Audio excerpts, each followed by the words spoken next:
শাওন, অসম্ভব। কি করেছিস তুই? একটা ল্যাংড়া মেয়েকে তুই বিয়ে করেছিস আমাকে না জানিয়ে।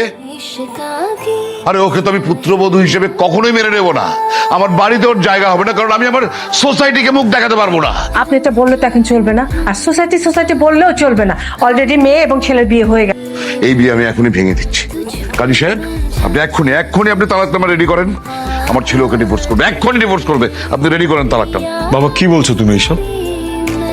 আমি কথাকে বিয়ে করেছি, তোমার সোসাইটি কি ভাবলো না ভাবলো তাতে আমার কিচ্ছু যায় আসে না। আমি ওকে ভালোবেসে বিয়ে করেছি এবং আমি জানতাম যে ও চলাচলে অক্ষম, এবং তাতে আমার কিচ্ছু যায় আসে না।